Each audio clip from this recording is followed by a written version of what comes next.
Thanks. Hi everybody. First of all, welcome to Lithium. Maybe you don't know what Lithium is doing, but basically Lithium is a solution for the brands to manage their communities across like the forums, like which are on their kind of sites, and then across like the social media, like Facebook, Twitter, and the others. So my name is Nemanja, and today together with Adithya, we are going to present on large-scale topic assignment systems on the multiple social networks. And this work has been done by the Klout data science team, which is part of Lithium now. So first, we are going to dive in a bit and look what actually Klout is about. Then we'll look at the problem statement and some of the challenges when you're processing data on from the social media. And then we'll basically go over the system overview, look at some of the feature engineers, look at how we build the models, and finally we'll look at some of the results. So what actually Klout is? So Klout is the tool for measuring of the social influence. Like user comes to Klout, usually registers, then connects to multiple social media accounts, and then on user's behalf, like Klout goes and collects data from Twitter, Facebook, LinkedIn, and other sources. And we also collect the public data from the Twitter, so we have entire like a Twitter mention stream. Once the data is collected, what we do is we process the data and then derive like a Klout score and derive like a various topical sets from the collected data. So what are we trying actually to solve here? So we are trying to solve for a couple of things. First one is basically we are trying to solve for the scale of the data, right? Like every day throughout the Twitter host and other sources, we get about 650 million pieces of data, like basically every day like a new piece of data. Then we are assigning topics for about like for a couple of hundred million users across the various social networks. And then finally in our corpus we have about 10,000 topics. And all this like we basically want to keep fresh, and the refresh rate is like once a day. And then that's the challenge of having a lot of like data by volume, but another challenge is also being able to scale in terms of like how many sources you get basically of data sources, right? So we are collecting from multiple social networks, and then from each social network you may have like different data streams, right? Like you can have like a user graphs and then actions and others. And finally, the topics that we want to produce, they need to be publicly recognizable. So basically, like sometimes if you're like searching something, maybe it's not something that you would like to be displayed on your profile page, right? So basically, problem statement, we are trying to solve problem for given applications. And some of the applications is basically being able to show like a user topics on his like a profile page on the Klout.com. Another is basically be able to solve various user targeting problems, like being able for a given question to route right question to the expertise, to the influencer in the topic that is interested in answering the question, right?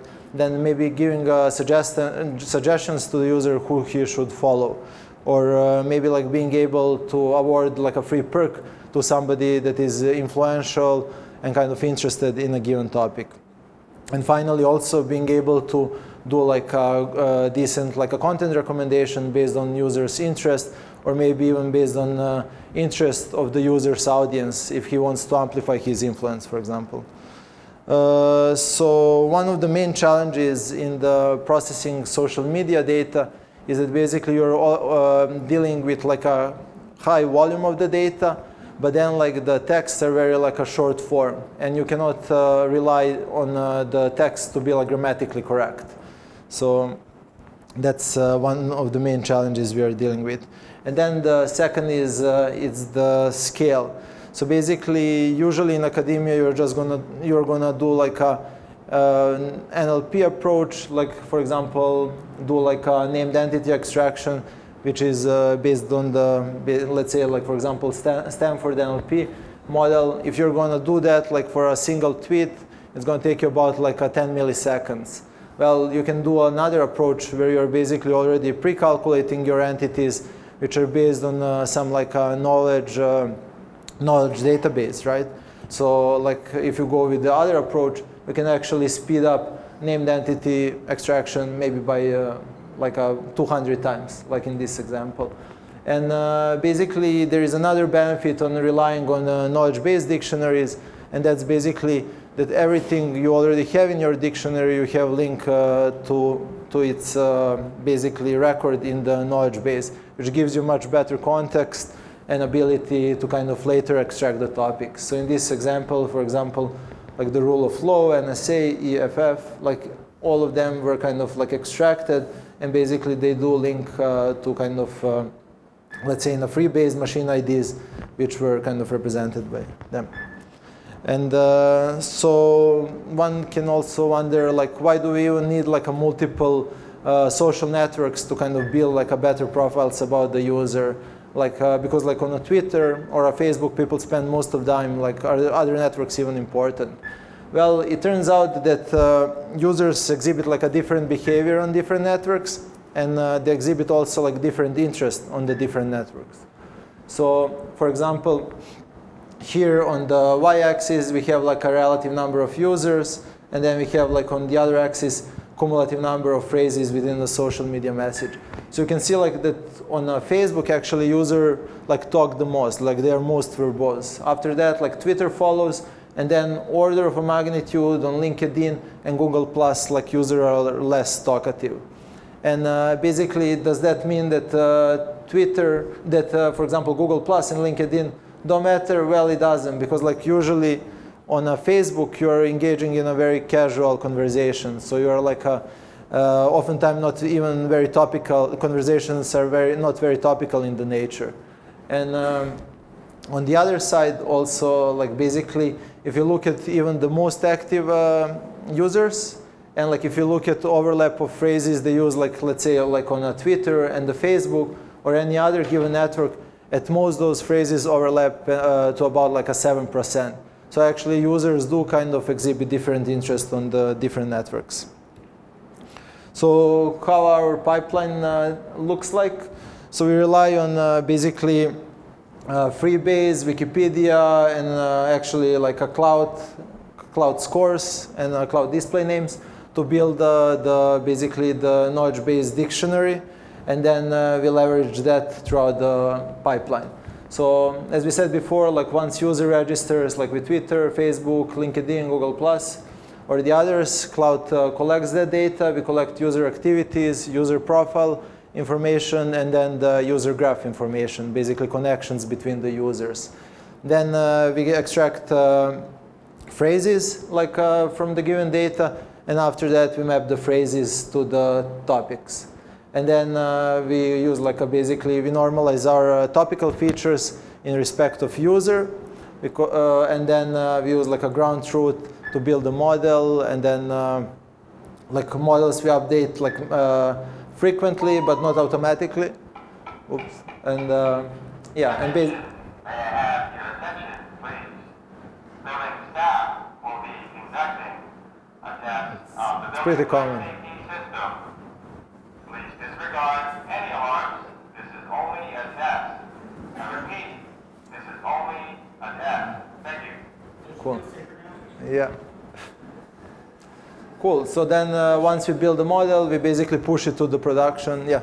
What ground truth are you going to? So ground truth, actually Adithya is going to cover like in a couple of slides, but good question. And then we build like a topic assignment sets, and then basically push it throughout the kind of application for various things. And then like a bit about like what kind of stack we are using here. We are using basically like Hadoop cluster. Like we are heavily relying on MapReduce, and actually we rely on Hive most of the time for a majority of things. Like like Hive turns out to be a pretty convenient, because it actually like you get like a data catalog for free, and then like oftentimes you can develop your algorithms basically within the UDF. So any kind of complexity, it's kind of like a bundle within the UDF, and then like UDFs by the nature are very reusable. So they are your kind of building blocks. And on top of that, then engineer doesn't have to worry about rewriting like a bunch of map reduce and worrying about just implementing the data transformation, because the data transformation comes for free basically because you're using HQL markup, right? And basically, are there any questions so far about the system? Cool. So now Adithya is going to talk a bit about basically feature engineering. And thanks, Nemanja. My name is Adithya. I work on the data science team with Nemanja, Prantik, and the others here. So I'm going to talk about some of the details of how we actually parse out this text and finally build models that we can assign topics to users. So to start off with, the first step that we need to do is basically define how we are creating our features. So let's say we wanted to build a machine learning model. The two ingredients are you need to have like a bunch of features, you need to have a bunch of ground truth, and then you would maybe, in this case, you build like supervised learning models for this case. So how do we actually generate a feature out of the text? The first thing we do is that we leverage the knowledge-based entity dictionary that Nemanja talked about to extract bag of words from various sources of data that we see. So for example, let's say we are looking at only the Twitter message text that people post when they tweet about something. What we would do is we would aggregate all the tweets for a given user, then parse them out as bags of words based on the dictionaries, and then use the same knowledge graph to transform those entities into topics. So what we get is for every user, we would get a feature called Twitter message text, and that would have a bag of topics associated with it. Now, a particular topic may occur in multiple bags. So for example, you may be talking about the same thing on when you tweet, but you may be also talking about it when you're posting messages on Facebook. So and you may do that with different kinds of strengths. So what we can then do is we basically transpose this matrix where you can now associate a topic with a user and a feature vector associated from each data source and a certain weight with it. So this gives us a feature vector for a pair of a topic and a user, which we would then use for the ground truth. Another interesting thing that is important to consider when you do feature engineering is that one of the challenges that Nemanja mentioned before was in social media, the context of a certain message may be very small, that you may not have enough information to actually extract a big bag of words from a given piece of text. For example, let's say this user who posted a photograph of a car and maybe some small caption there with maybe some small hashtags. Now, just based on the text that he posted on the top there, you may not really be able to extract a good bag of words from that. So what do you do in that case? So what we can do is we can expand the context of that post by looking at all the reactions that he gets on that post. So there are a bunch of users who come here and start commenting about it, and then when they comment, you now have like a much larger piece of text to actually do your parsing from. So you could say that from this post you get a much larger body of text from which you can extract more phrases, which means you can extract more context as well. So what we call this is that the original post is something that we call generated data source, whereas this is the reacted data source. Another kind of data source is also, let's say, something like Twitter lists, where the user is not actively involved in generating or reacting to the content, but you have somebody else saying that, hey, look, this guy Louis C.K., he's influential, he's maybe a big person in the context of arts. So you know that somehow you're able to associate the topic of arts with the person Louis C.K. So again, in this case, we call it a credited attribution, where there's a third person who says that this person is associated with this topic. Another example of this is when you, let's say, tag somebody on a post, even though that person himself has not generated or reacted to any content, you're tagging him on a post and saying that this particular URL is somehow associated with him. Another important piece that becomes important when we look at the long tail of users is the graph connections. Let's say you only looked at all the text that you generated in Twitter and try to parse out topics from it. What you're then going to end up with is that you're going to end up with topics for only the active users on Twitter, which means that all the passive users who maybe follow different kinds of people, maybe just consume content but never really post, you're not really going to see any text for them, so you're not going to be able to parse out any topics. So that is where we leverage the graph connections, because now you can say that, hey, this person, although he doesn't actually tweet much, he's following these 10 different guys who are always talking about big data. So then you know that, hey, this guy actually has some association with big data. So you're able to create a bag of words called Twitter followers, and that has a bag of words associated with the people that he's following. So these are the 4 kinds of broad features that we generate. But what this allows us to do is to explode our feature space into a much bigger area. So to give a specific example, let's consider something like GP URL meta 90-day credited. So the way we break this down is that we consider the network, the data source, the time window, and the attribution. So in this case, Google Plus is the network, URL meta is the data source that we are looking at. That is all the metadata from the content that somebody posted. 90 days, the time window over which we are aggregating the data, and credited is when somebody was tagged in that post along with the posted URL. Now, what this allows us to do is actually swap in and out different kinds of features. So let's say instead of 90 days, I want to actually look at only a 7-day time window. So I can immediately create a new feature in the system, which is just a simple Hive query to change the time window, and I get an explosion of the kinds of features I could have. Or let's say I want to incorporate a new data source from Google Plus, where now I want to start passing out hashtags. So I can just create a new feature called Google Plus hashtag 90-day credited, and that would again give me another data source and another feature in my system.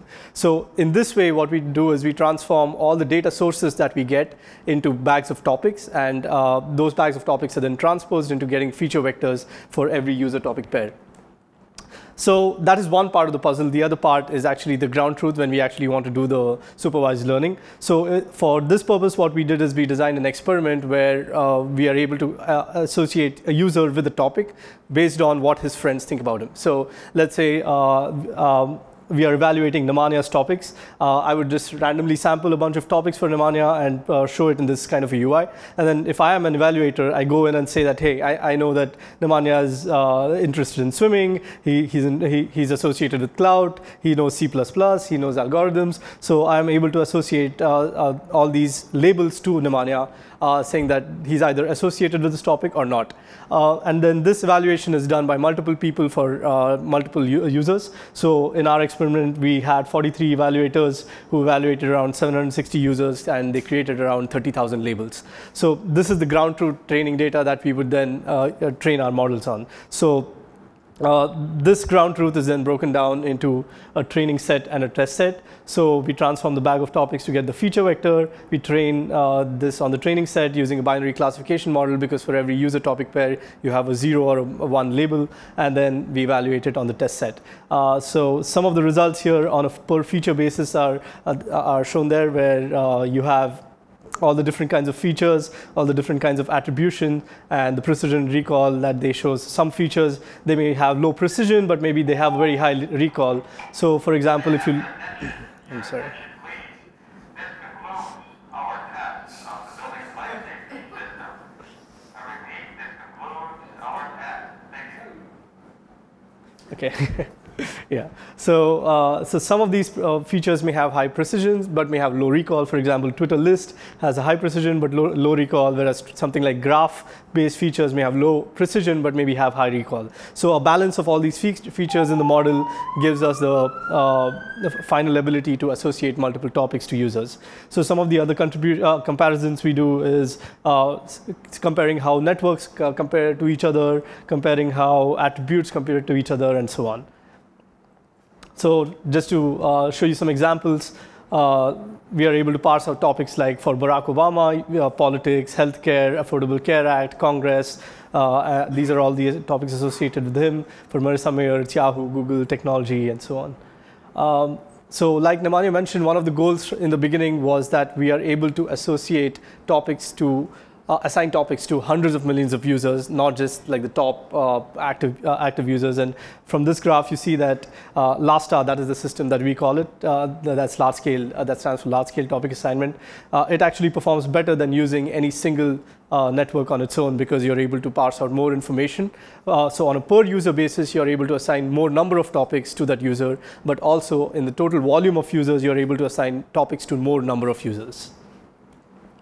And just for those who are curious, we did some experiments to see how topics compare across networks. So some patterns emerged, like, for example, on Twitter and Facebook, entertainment is a topic that's pretty prominent, whereas on LinkedIn, you clearly see like the business is a very prominent topic there. If you look at an individual network like Facebook, you see that topics such as lifestyle, food and drink are pretty prominent compared to all the other networks. And what our system allows us to do is to get that information from every network, so it acts almost as a superset of all these information. So the key takeaways that of the system is basically, if you wanted to build a scalable system for assigning topics to hundreds of millions of users, you cannot ignore the long tail. You have to have features in your system that address the long tail of users who are not very active or who may not have enough information. And in order to do so, you may have to expand context and so on. So expanding context is also very important for topic derivation, because a lot of the text that you see on social media especially is usually very limited in context, so you have to expand it using either information from the user or information surrounding that post or any other means that you can find. And aggregating information across social networks actually helps you get a deeper understanding. Using things like Freebase and Wikipedia helps you get a deeper knowledge graph and at a level at entity extraction.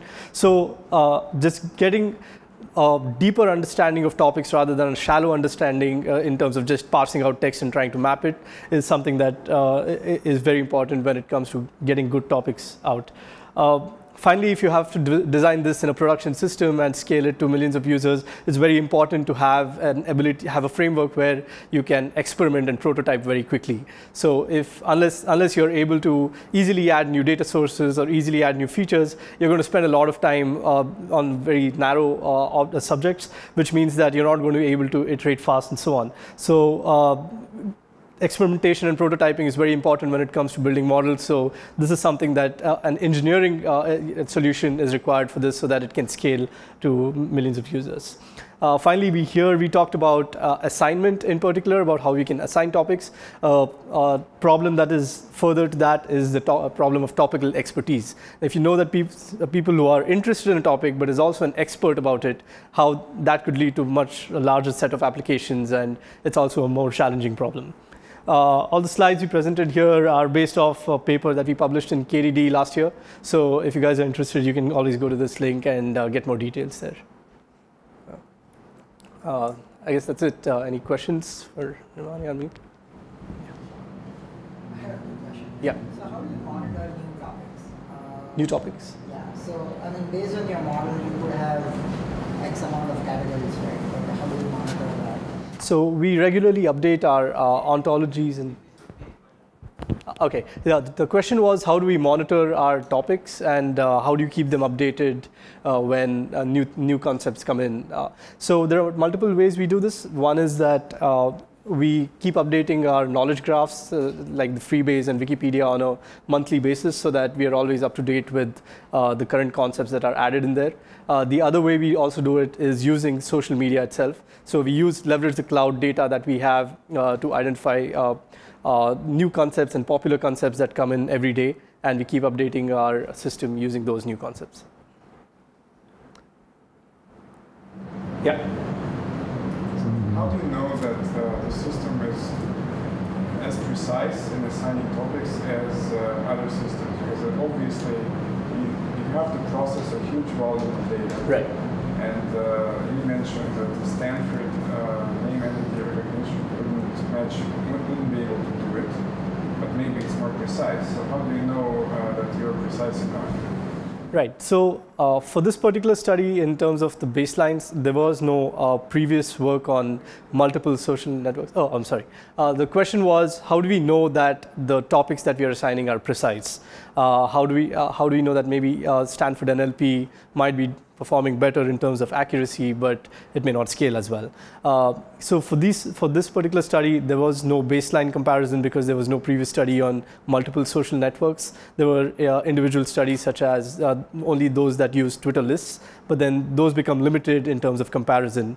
But the way we evaluated our models was based on the ground truth data, which is based on human evaluation. So that's why we created like this experiment where we collected this data before, and then evaluated on the test set, which was independent of the training set.